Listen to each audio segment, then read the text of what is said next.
Mesdames et messieurs, bonsoir et bienvenue dans cette deuxième partie de notre entretien avec le Premier ministre, chef du gouvernement, Anatole Koliné-Makosso. Entretien consacré, comme vous le savez, au bilan à mi-parcours des 12 batailles du programme d'action du gouvernement, 2 ans après leur présentation à l'Assemblée nationale.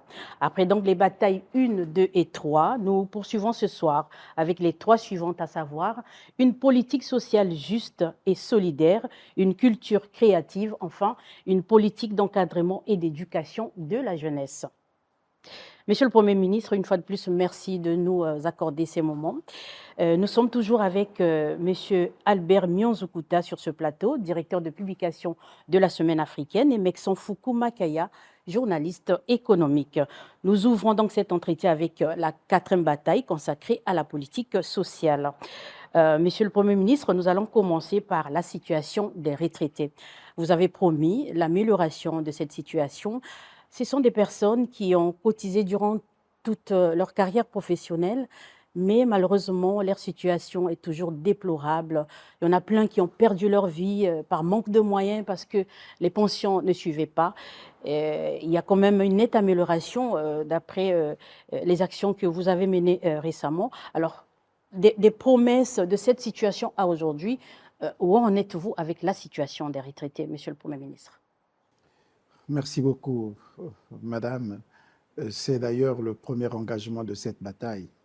Effectivement, quand vous parcourez le programme d'action du gouvernement, le tout premier engagement pris par Monsieur le Premier ministre en termes de justice sociale et solidaire était bien entendu l'automatisation de la retraite et l'amélioration de la condition des retraités avec le paiement des pensions.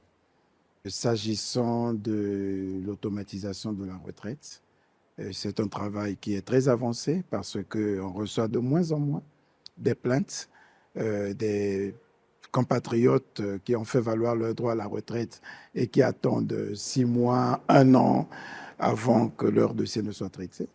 Il peut encore y avoir quelques retards dans le traitement des dossiers, mais la situation n'est pas aussi dramatique qu'elle n'a été il y a quelques années.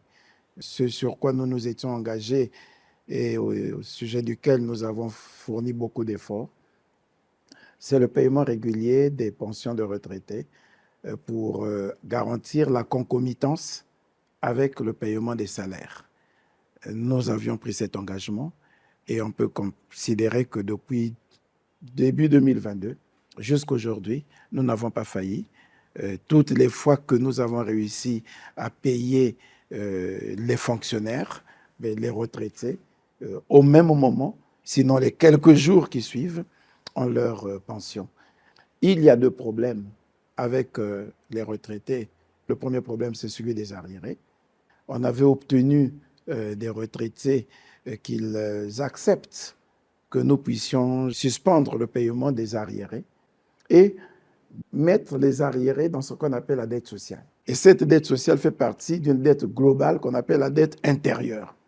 Cette dette intérieure est auditée.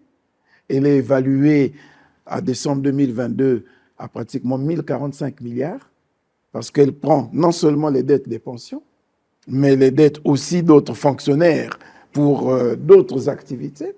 Elle prend la dette sociale que nous avons, par exemple, avec les sinistres qui ne sont pas gérés. Bon, il y a aussi la dette commerciale. Donc, toute cette dette intérieure fait 1045 milliards. Et nous payons petit à petit. On a privilégié la dette commerciale, notamment des créances d'un montant de moins de 10 millions de francs CFA. Après, on a relevé le montant jusqu'à ce qu'on arrive à éponger petit à petit cette dette. Pour tout ça, avec la décote qui va avec, on peut dire qu'on a libéré pratiquement sur les 1045 milliards de dettes intérieures que nous avons, on a libéré pratiquement 345 milliards. Et l'engagement que nous avons pris, c'est de payer petit à petit pour qu'effectivement nous arrivions à éponger.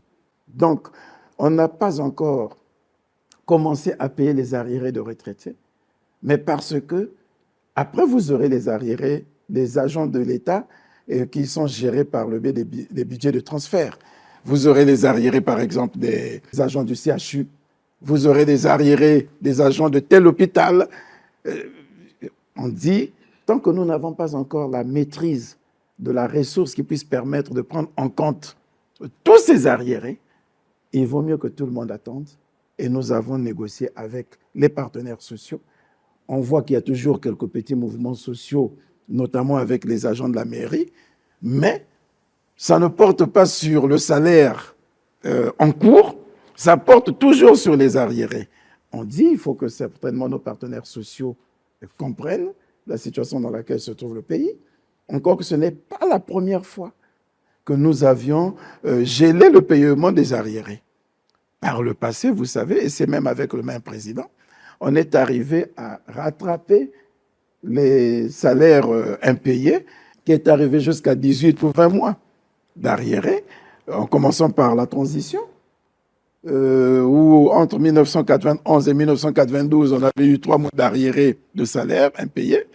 Entre 1992 et 1997, on en avait eu au moins une douzaine, une quinzaine de mois, et ainsi de suite. Mais il est arrivé un moment, le président avait pris l'engagement, quand la situation financière s'était relativement améliorée, de payer, et on avait épongé tout cela.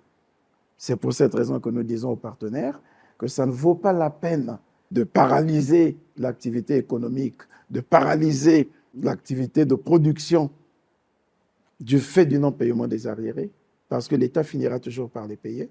Ce qui devrait compter aujourd'hui, c'est le fait que le gouvernement, qui s'est engagé à payer régulièrement les salaires et les pensions, puisse le faire à partir de janvier 2022, et c'est ce que nous faisons. Il y a l'alignement au point d'indice 300, parce qu'il y a comme un traitement à 2 vitesses. Vous avez des compatriotes qui ont fait valoir leur droit à la retraite avant 2014. Et à ce moment, nous étions encore à l'indice, je crois, 200. Et entre-temps, lorsque, après les négociations avec les syndicats, le président de la République avait demandé que nous puissions relever le point d'indice des agents de l'État, on est arrivé jusqu'à 300. Ceux qui ont fait valoir leur droit à la retraite postérieurement sont payés à l'indice 300, alors que leurs collègues qui avaient fait valoir les droits à la retraite plus tôt sont payés à l'indice 200. Donc, il y a comme une inégalité de traitement. Et les retraités veulent à tout prix que nous puissions aligner les anciens au même niveau que les autres. Nous avions pris cet engagement. Nous sommes en train de travailler pour le faire. Mais au moment où ils nous faisaient cette réclamation, on ne voulait pas courir le risque de retarder la concomitance du paiement. Donc, nous continuons à négocier avec nos compatriotes pour qu'ils acceptent d'abord de se contenter de l'acquis, et puis le reste, on verra. Avant de poursuivre sur ce point, Monsieur le Premier ministre, je vous invite à suivre un micro-trottoir que nous avons réalisé auprès des Congolais, des retraités qui ont bien voulu donner leurs avis sur cette situation. Je vous propose de suivre donc les réactions des Congolais. Ce que nous avons recherché au niveau du gouvernement, le ministre d'État vient de nous recevoir. On a vu tous les problèmes sur lesquels nous avons mis le cahier de charge, l'harmonisation de la valeur du point d'indice, le paiement des arriérés et arriérages audités depuis 2015, le paiement des arriérés des retraités pris en charge depuis décembre 2019, les 39 mois d'arriérés impayés. Alors, le ministre d'État nous a promis, après négociation bien sûr, qu'ils vont mettre en place un comité pour réaliser des propositions. Nous accompagnerons ces propositions chez le Premier ministre pour qu'on les examine ensemble. Mais certes, moi, on a la pension, ça c'est une satisfaction. Ça, on ne peut pas le refuser, c'est vraiment une satisfaction. De ce côté-là, le gouvernement a fait un effort. Ils ont régularisé, au moins il y a 4 mois, ça passe tous les mois. Ça m'a soulagé par rapport aux années passées où vraiment on faisait 4 mois sans pension. Mais au moins, il y a un soulagement. Oui, vraiment, il y a une légère amélioration par rapport à la situation d'antan. Vraiment, ça, nous remercions le gouvernement pour avoir conjugué des efforts pour songer à la classe sociale que nous sommes les retraités. Mais la concerne seulement la pension unique. Il n'y a pas d'autres volets sociaux. Ce n'est que la pension. Donc chaque fin de mois, mais nous souhaitons qu'on combine avec les actifs et les retraités. Bon, à peu près, oui, satisfait. Mais on a trop souffert avant. Hein. On a trop souffert. Maintenant, ça va, ça va. Là, on nous a appelé, il paraît, à la crève pour aller déposer les papiers, de façon qu'on nous paye les arriérés. Il s'agit des arriérages, pas les arriérés. Parce que les arriérages, c'est les états de somme dues où on avait des créances en sorte. Et on n'avait pas payé. On s'était fait recenser. Il y avait une commission qui était la commission de la Crète et la CCA. Ils nous avaient recensé et maintenant là, c'est le paiement. C'est un ouf pour tous les retraités. Parce que vous voyez un peu, malgré le retard de 39 mois qui sont impayés, mais après là maintenant, les pensions coulent chaque fin du mois. En tout cas, aucun pensionnaire ne peut dire que je n'ai pas reçu ma pension. Que ce soit les banquiers, que ce soit ceux qui sont à la main, les numéraires. Donc le tout passe régulièrement. Il n'y a plus de soucis.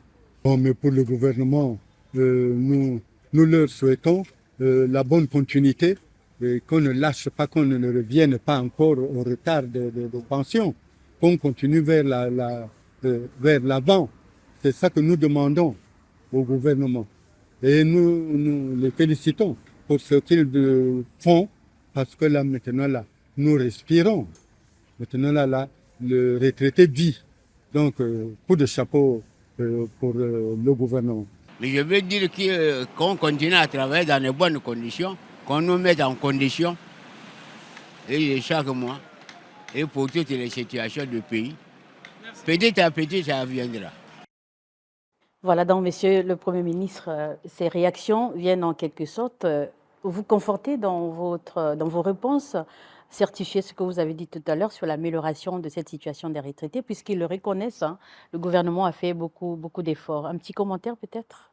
Non, juste rendre hommage au président de la République. C'était une directive qu'il avait donnée. Il l'avait dit lors de son discours d'investiture. Il a rappelé, lorsqu'il présentait le message sur l'état de la nation au Parlement réuni en Congrès, et à toutes les occasions, le président disait que nos compatriotes qui ont servi la nation, qui ont servi l'État, méritaient un traitement digne, et des directives sont en permanence données au gouvernement pour qu'il en soit ainsi. Je voudrais simplement me satisfaire de ce que l'orientation du président de la République est suivie et que les retraités eux-mêmes en sont satisfaits. Les autres questions en suspens, nous travaillerons pour l'alignement du point d'indice, nous travaillerons pour qu'un jour, nous arrivions à liquider tous les arriérés qu'ils réclament. Monsieur le Premier ministre, ce qui dérangerait, c'est certainement la récurrence de cette situation qui, au fil des années, tout le temps, on promet l'amélioration. Et oui, on voit des évolutions, mais après, on retombe sur la même situation chaque année. Est-ce que vous garantissez que là, on est parti pour que cette situation soit améliorée de manière pérenne et que les retraités ne subissent plus ce sort que... C'est le changement de mentalité qui s'impose à nous tous. Les crises sont des moments révélateurs qui devraient nous permettre à nous tous de changer notre façon de faire, notre façon de vivre et notre façon de gérer les choses. Voilà. Les crises n'ont pas que des effets négatifs. Hein.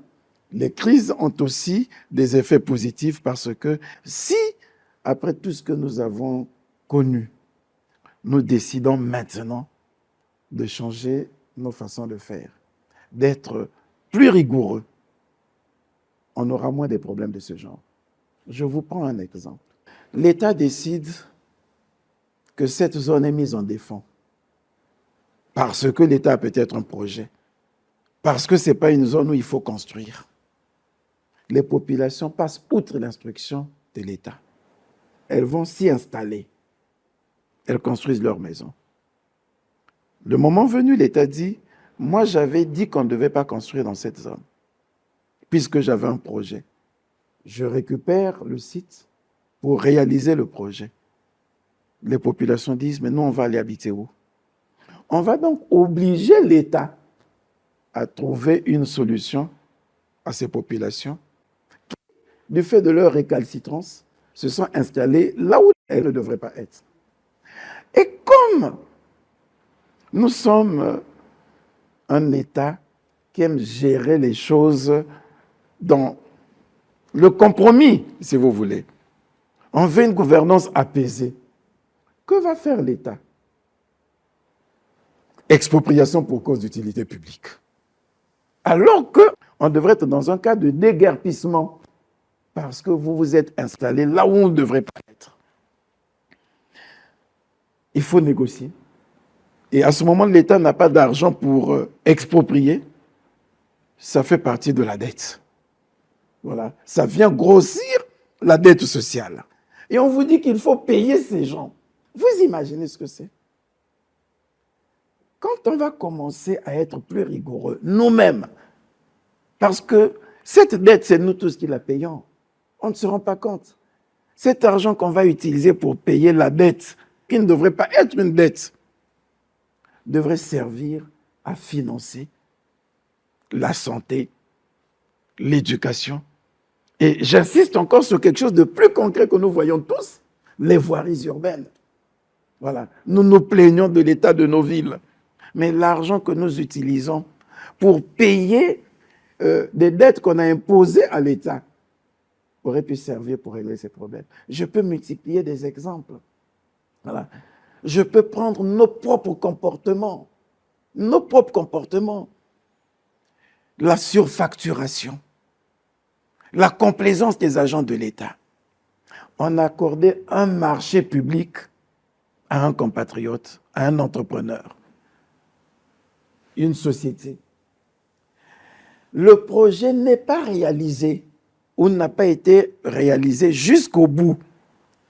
Les fonctionnaires, en complicité avec l'opérateur économique, établissent le certificat de service fait, font constater que non, c'est fini. Et l'État doit à cet opérateur une certaine somme. Ça vient grossir la dette commerciale, la dette intérieure. Et l'opérateur va même au tribunal, parcourt de bureau en bureau, pour se faire payer d'un service qu'il n'a pas totalement accompli. Avec la complicité de nous-mêmes, agents de l'État, l'État est obligé de payer. Et s'il ne paye pas, ça fait partie de la dette qu'il devra nécessairement payer. Donc, dans les 345 milliards que nous avons déjà payés sur les 1085 milliards, il se peut même qu'on y retrouve des créanciers qui n'avaient pas qualité à faire valoir leurs droits. Mais il faut payer. Parce que si vous ne payez pas, il y aura un concert de casserole. Et vous aurez du mal à distinguer le bon créancier du mauvais créancier. On a besoin d'une gouvernance apaisée. Il faut négocier. Il faut le faire. Donc, madame, pour que nous n'ayons plus à revenir à vivre de telles situations, soyons tous rigoureux. Ne nous permettons plus de telle légèreté. Parce que, au bout du compte, c'est nous tous qui payons. Et nous le payons par quoi? Par la dégradation de certains services publics de base que l'État ne peut plus financer parce que, au nom de la paix sociale, est obligé de payer des créanciers irréguliers.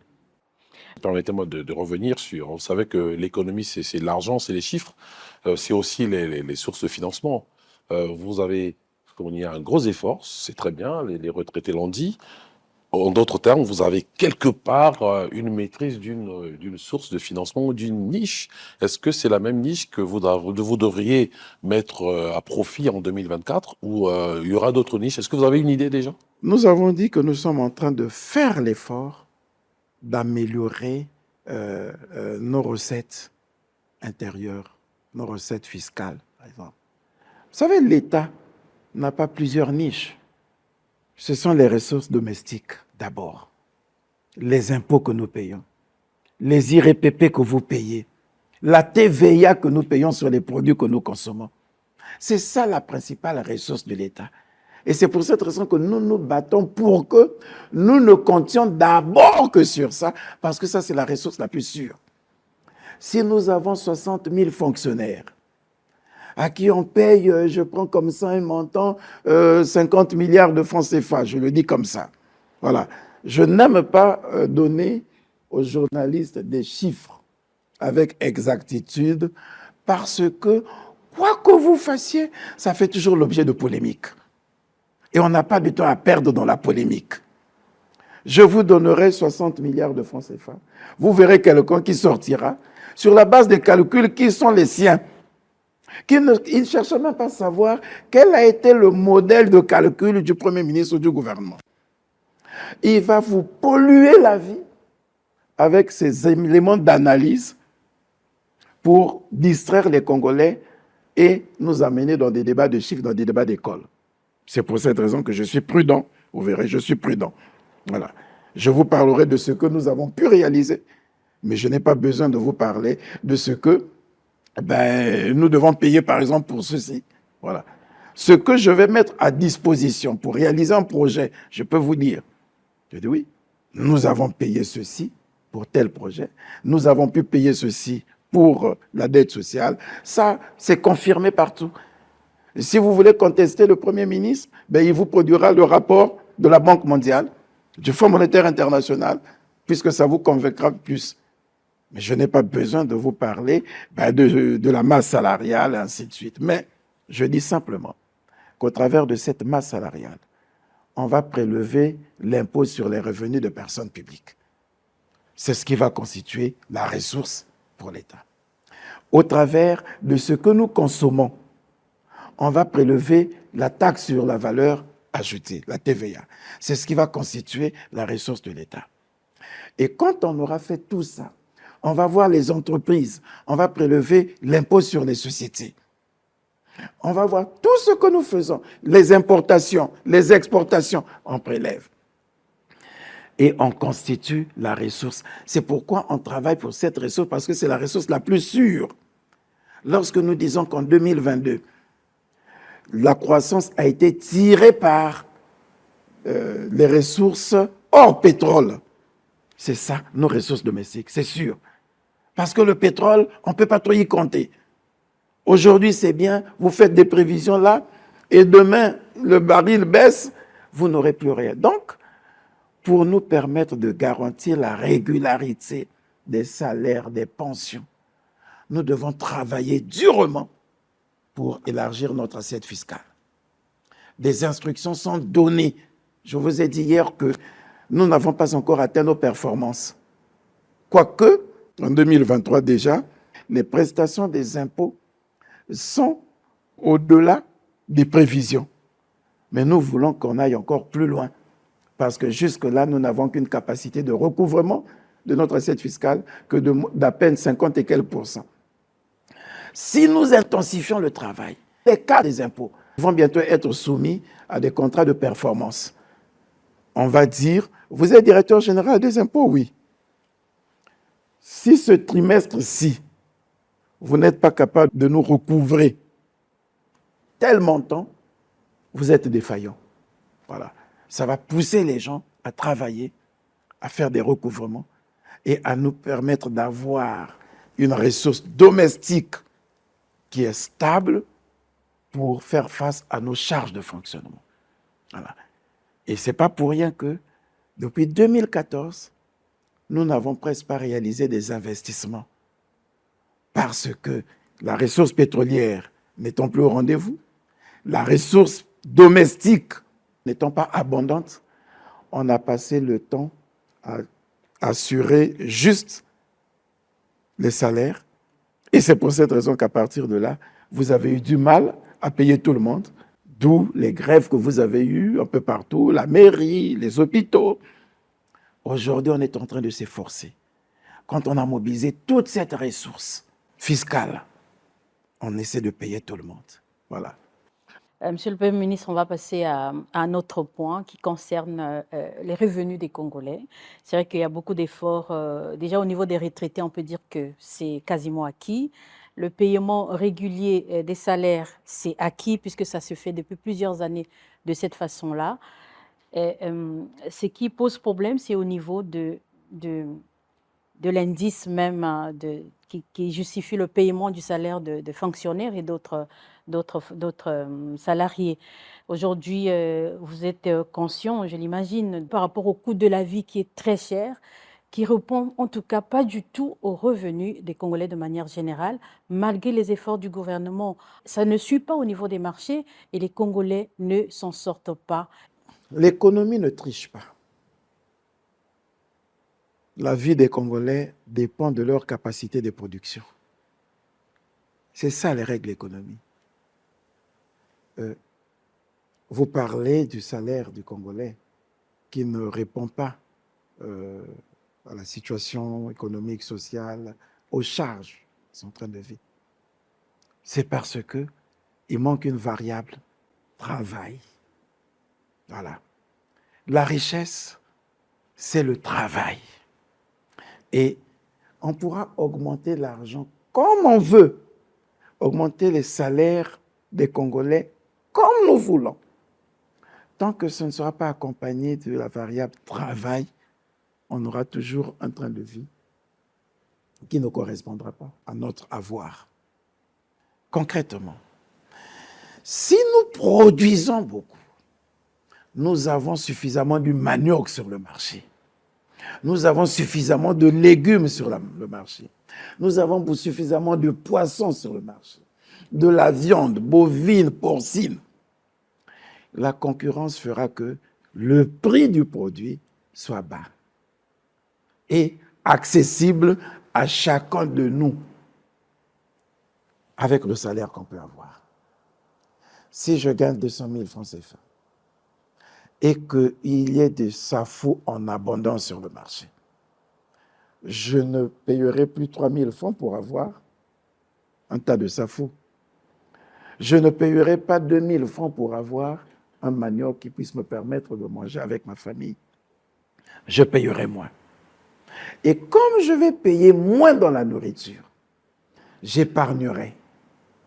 Et dès l'instant où je vais épargner au moins le tiers de mon salaire, le banquier m'accompagnera pour que je puisse acquérir un bien immobilier. Le PND, suivant le projet de société du président, a mis la promotion immobilière au cœur de la politique gouvernementale. Donc, on aurait investi dans l'immobilier, on aurait plusieurs appartements, plusieurs logements à bon prix. Les banques qui nous voient épargner nous accompagneront pour que chacun de nous ait un logement décent. Mais la clé, c'est la production alimentaire. Si notre production reste ce qu'elle est et qu'on augmente les salaires, je passe d'un salaire de 200 à 400 000 francs, l'inflation monte. Le produit que vous achetez hier à 1 000 francs va coûter 3 000. Ma maman au marché va dire, mais alors on a augmenté les salaires des fonctionnaires, non? Le produit va coûter 3 000. Et l'augmentation n'aura donc servi à rien. Donc, on n'améliore pas le train de vie, le cadre de vie des populations par le haut, c'est-à-dire par l'augmentation des salaires. On améliore la situation des Congolais par le bas, par la production. Si nous sommes nombreux à produire, le marché régule. Monsieur le Premier ministre, le social, c'est aussi garantir un environnement sain aux populations. Au niveau des deux grandes villes de notre pays, notamment Brazzaville et Pointe-Noire, on a vu à l'œuvre une société qui s'occupait de l'entretien de la ville et leur rémunération part jusqu'à aujourd'hui des salaires des fonctionnaires qui se voient être amputés d'une certaine somme. Mais malheureusement, on constate que le travail n'est pas au rendez-vous. Il y a des arrêts de travail tous les jours. Il y a des abandons des immondices dans les artères des villes. Aujourd'hui, comment se présente cette situation pendant que la somme qui doit faire vivre cette entreprise est garantie par les salaires des fonctionnaires? C'est un des points d'une des batailles. Je crois que c'est la 10e bataille sur l'environnement, je crois. Bon, mais on peut quand même déjà y répondre. C'est aussi le social, c'est le cadre de vie, comme vous le dites.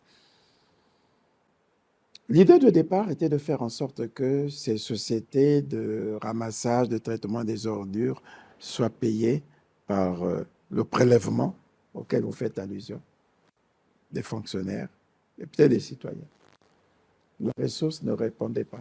Pour payer cet opérateur, il fallait que l'État soit obligé, en plus de ces prélèvements, que l'État abonde pour avoir le montant nécessaire qui devait couvrir l'ensemble des charges liées au service.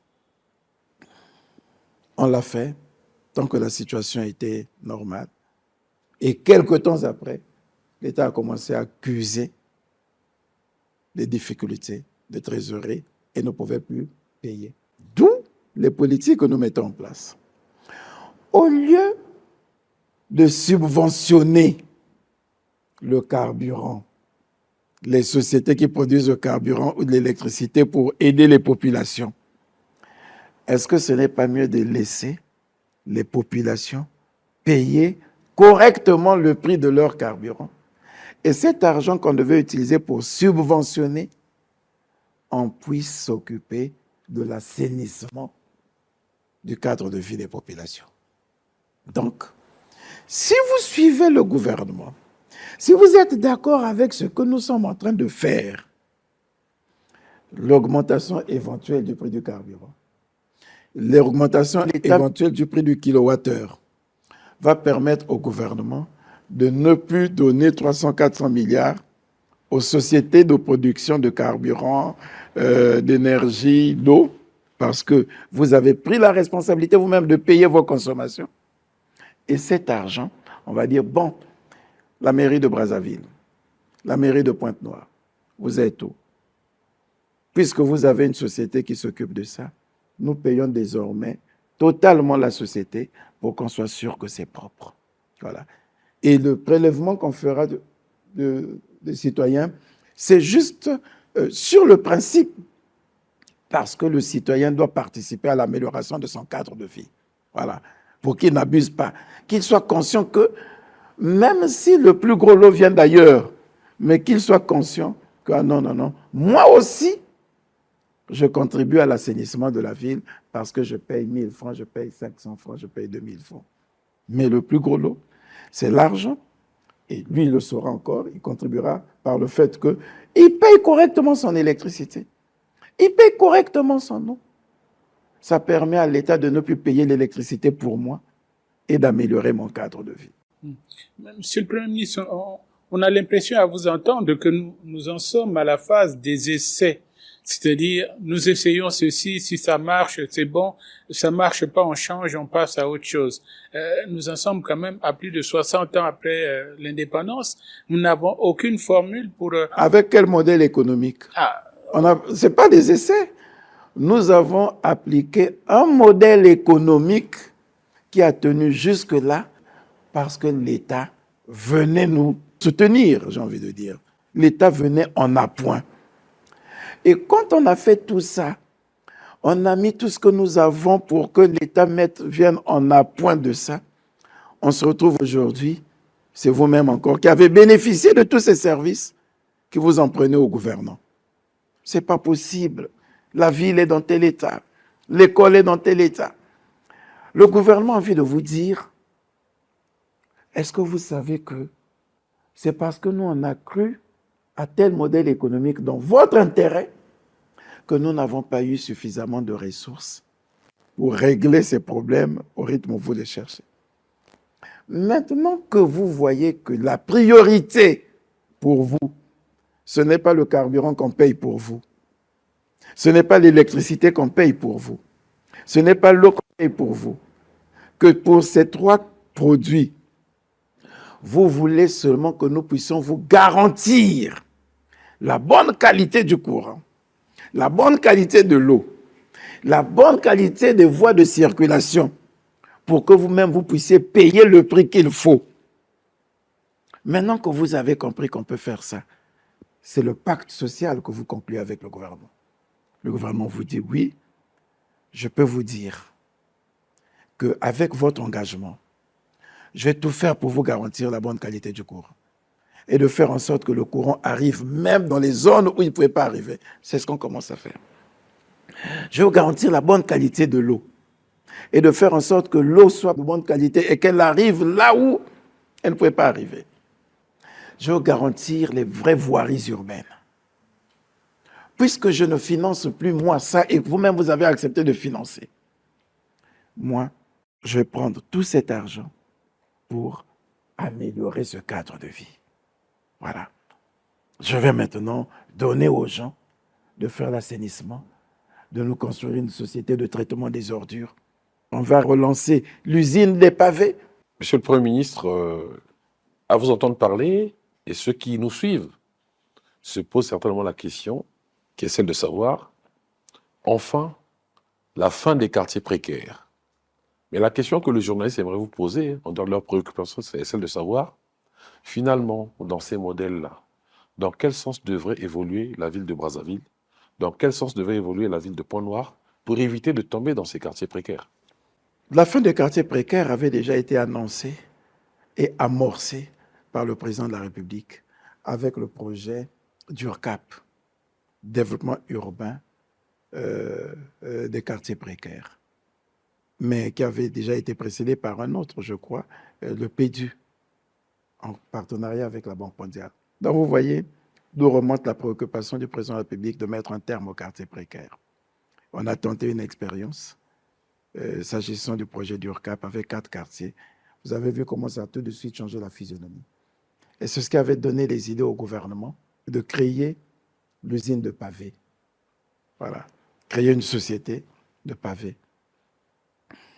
La situation économique, à partir de 2016-2017, n'a pas permis de faire fonctionner correctement cette société parce qu'encore une fois, nous avions des modèles économiques qui ne cadrent pas avec les défis du développement actuel, mais le gouvernement a pris l'option, vous avez suivi dans les annonces qui avaient été faites, de très vite relancer cette usine de pavés.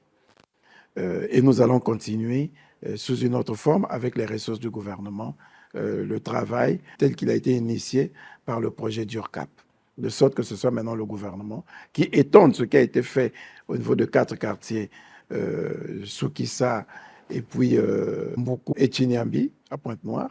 On va étendre maintenant cette expérience dans d'autres quartiers. On peut dire que oui, on va s'engager dans un processus qui nous permettra de mettre fin aux quartiers précaires. Et avec l'expérience que nous avons eue du DURCAP, les dispositions que nous venons de prendre pour la relance de l'usine de pavés, les moyens que nous pouvons mettre à la disposition des mairies pour l'amélioration des voiries urbaines, il y a l'espoir qu'on va arrêter avec cela. Mais pas que les voiries, pas que le pavage des ruelles. Je vous ai parlé du travail qui va être fait en termes d'alimentation des quartiers en eau, en électricité. Monsieur le Premier ministre, une préoccupation ou un engagement hyper important, c'est la restauration de l'État et la moralisation de l'administration publique. Tout sera mis en œuvre pour que l'État soit véritablement fort. Un peu plus haut sur l'adoption d'un nouveau statut général de la fonction publique et la réforme du Code du travail, vous envisagez les adapter aux exigences et aux enjeux du moment. 2 questions, vous les avez peut-être imaginées. C'est quoi un État fort et c'est quoi les exigences et les enjeux du moment? Un État fort, c'est celui qui garantit la sécurité des citoyens et la bonne administration de la justice, la bonne administration des situations de travail des citoyens. Par exemple, le service public doit être rendu normalement et que l'État soit présent là où le citoyen se sent en difficulté. Les Congolais s'attendaient à un père fouettard. Quand on a parlé de restaurer l'autorité de l'État, ils ont tourné ça en dérision. Ils pensaient que le Premier ministre viendrait là avec le fouet de la dictature, la rigueur. Non, c'est pas mauvais. On restera autoritaire. Mais l'autorité, ce n'est pas la méchanceté. L'autorité, ce n'est pas la vulgarité. L'autorité, c'est savoir imposer la présence de l'État là où les citoyens ont besoin de l'État pour leur administration. L'autorité de l'État, c'est lorsque vous avez vu Madame la ministre des Affaires sociales, l'action humanitaire, se retrouver là où les populations sont en danger. Quand elle se retrouve tout de suite engagée pour sécuriser les populations à la suite des affrontements entre des citoyens venus de la RDC qui ont exporté les querelles qu'ils avaient là-bas, ici, en territoire congolais, et ont commencé à s'affronter. Le fait pour le gouvernement de dépêcher des services de l'État pour rassurer les populations, sécuriser les populations congolaises et prendre en charge ces populations qui sont venues se réfugier ici, qui se sont sentis à l'aise de savoir qu'ils étaient en milieu sécurisé. L'autorité de l'État, c'est lorsque vous constatez, par exemple, que des populations connaissent un sinistre dans telle localité et que dans les minutes qui suivent, dans les heures qui suivent, l'État est présent, apporte le secours, apporte l'assistance. Oui, l'autorité de l'État, c'est cette présence. L'autorité de l'État, c'est savoir que le cadre qui est à Bétou, à Ngamanzoko, qui est fonctionnaire là-bas, n'a pas besoin de quitter là-bas son lieu de travail pour venir suivre son dossier d'avancement. Et que depuis là-bas, il y a un mécanisme qui est mis en place pour qu'il avance régulièrement. Que son salaire qui est coupé, il y a des agents de l'État qui vérifient, qui s'assurent à ce qu'il puisse avoir son salaire à son lieu de travail. Parce que l'administration a été structurée de cette manière. Il y a un chef de service, une inspection, un directeur départemental, et qu'il suffit qu'il écrive par voie hiérarchique. Son courrier va arriver jusqu'à l'administration, et qu'au niveau de l'administration, il y a un chef de bureau qui doit traiter son dossier sans qu'il ne soit obligé de se déplacer. Et que là-bas, il y a un directeur des affaires administratives qui doit savoir que son rôle, ce n'est pas seulement gérer les finances, que son rôle, c'est suivre la situation administrative de tous ses collègues. Que s'il y a un salaire qui est bloqué, que c'est lui le DAF qui doit se rapprocher des services financiers pour savoir pourquoi le salaire de tel cadre infirmier dans tel district n'est pas payé. C'est cette administration que nous voulons construire. Voilà. Et c'est ce qui commence à se faire. Je vous ai parlé tout à l'heure de l'enrôlement biométrique des agents de l'État. Qu'on sache où se trouve chaque agent de l'État et comment, à distance, son dossier administratif doit être géré. C'est revenir avec cette rigueur. Cette rigueur qui devrait amener les administrations, les ministres, à organiser régulièrement les commissions d'avancement qu'on appelle les CAPA pour un meilleur suivi de la situation administrative des agents de l'État. Cette rigueur qui devait nous amener à organiser des conseils de discipline pour que des cadres indélicats ne restent pas impunis. C'est ce qui se fait. Voilà. Vous voyez le Premier ministre rappeler un certain nombre de dispositions par des circulaires pour que les gens soient mis au pas, qu'ils retrouvent la vieille administration qui nous a fait grandir et qui a tendance aujourd'hui à disparaître à cause de nos comportements, mais surtout à cause de notre négligence. Négligence. Quand un agent de l'État vient à 9h, 10h au service, est-ce qu'il peut savoir le préjudice qu'il a causé? Je ne dirais même pas à l'État, mais aux autres administrés dont les dossiers sont bloqués sur son bureau parce qu'il attendait simplement son quitus pour qu'ils avancent. Vous avez des agents de l'État qui sont allés à la retraite en étant restés au premier échelon, au deuxième échelon. Vous avez des agents de l'État qui sont allés à la retraite en étant restés stagiaires. Pourquoi? Parce que nous avons été négligents. Parce que nous n'avons pas fait notre travail comme il faut. Celui qui est assigné à cette tâche de suivre l'évolution des cadres de l'administration ne l'a pas fait normalement. Voilà. Il faut qu'on restaure tout ça. Excellence, vous privilégiez le dialogue social pour prévenir et, le cas échéant, régler les conflits sociaux. Vous aviez dit un peu plus haut, pas de grève si celle-ci porte préjudice à la santé et à l'éducation. Je suis curieux de savoir pourquoi seulement ces deux secteurs, santé et éducation, pourquoi pas d'autres? Malheureusement, et vous avez raison de soulever cet aspect, c'est l'un des deux engagements qui ne sont pas encore acquis s'agissant de cette bataille. Voilà.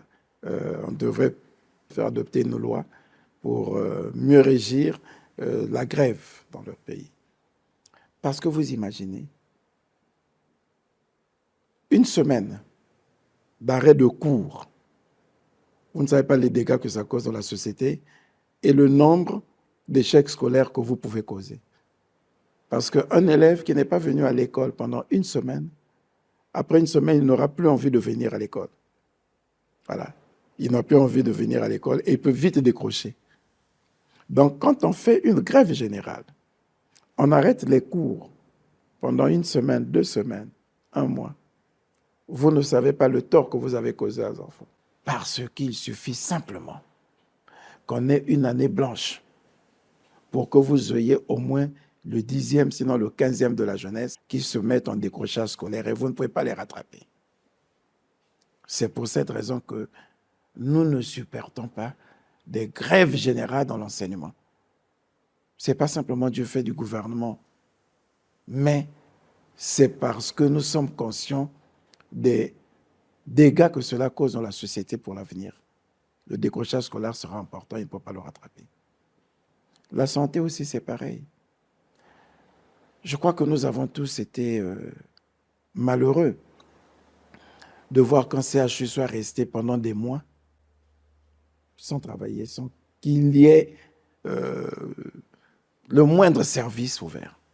Le problème que nous avons, c'est que quand les services ou les corporations se mettent en grève, ils pensent ne faire mal qu'au gouvernement. Ils ne savent pas le mal qu'ils font aux compatriotes, aux concitoyens. Grève de la mairie, on va bloquer la morgue municipale. Vous savez la douleur que vous causez aux familles qui sont en deuil et qui viennent, ils ne peuvent pas avoir accès. Ils sont restés 2 semaines, ils avaient planifié qu'aujourd'hui, c'est le jour de l'inhumation. Pour se décharger, c'est peut-être un peu cathartique. Voilà. Je dis, bon, on va enterrer pour que ça finisse. Hein, pour qu'on se libère du choc. Non, il y a une grève qui vous oblige à continuer à souffrir, à porter cette douleur pendant 1 semaine, 2 semaines supplémentaires. Je ne sais pas si nous voyons ce que c'est. Mais ça ne dit rien aux gens, parce que l'État nous doit de l'argent. Même pas le salaire en cours, mais les arriérés de 2016. L'État nous doit ça, bon, nous paralysons. On dit que ce sont des services pour lesquels nous devons apporter une autre législation, de sorte que vous faites valoir votre droit de grève, mais faites attention aux autres. Cérémonie de mariage. Les parents sont arrivés de partout parce qu'il y a un mariage officiel. Ainsi de suite. Donc les familles sont arrivées. Vous avez programmé, on programme le mariage 2 mois, 3 mois à l'avance, non? Les familles sont arrivées, le couple a tout fait, ainsi de suite. Paf. Non, non, non. Pas de cérémonie de mariage. Voilà. La mairie est en grève. Au lieu de laisser même le maire, ce n'est que le maire qui vient célébrer avec son agent. Non. On bloque les documents d'état civil. Déclaration de naissance. Ouais.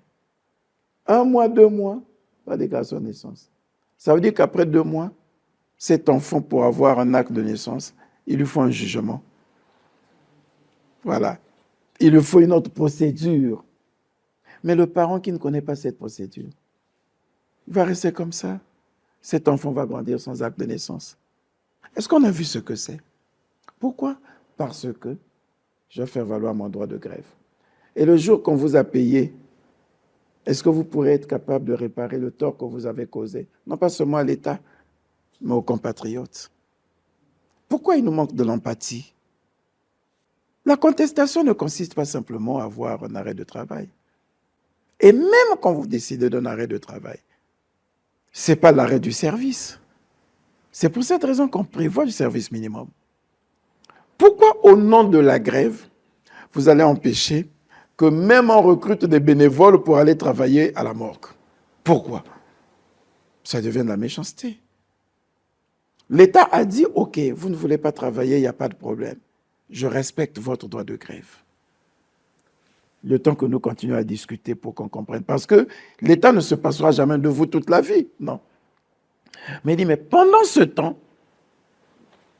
je vais mettre l'armée, je vais recruter des bénévoles pour aider les familles à en finir avec leur deuil, à aller déposer les restes de leur cimetière. Vous quittez là-bas. Non, vous venez faire obstruction. Comment? Vous avez dit, vous ne travaillez pas, vous avez raison, c'est votre droit de grève. Mais laissez-les faire. Même qu'elles-mêmes viennent laver la dépouille de leurs parents pour aller l'ensevelir, pour s'en occuper. Vous venez faire obstruction. C'est ça le droit de grève? Méchanceté. Pourquoi ne pas interdire la grève finalement? Mais non, c'est un droit. Ah ben c'est un droit, il est reconnu. Nous ne pouvons pas. Est-ce que ce débat au niveau de l'Assemblée nationale, Monsieur le Premier ministre? Le gouvernement est en train de travailler sur un projet de loi. C'est pourquoi je dis que c'est un engagement qui n'est pas encore acquis, mais parce que nous travaillons et on voudra prendre toutes les précautions pour que lorsque nous allons statuer sur ça, et qu'on ne vienne pas nous opposer des arguties. Ouais.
C'était la 4e bataille.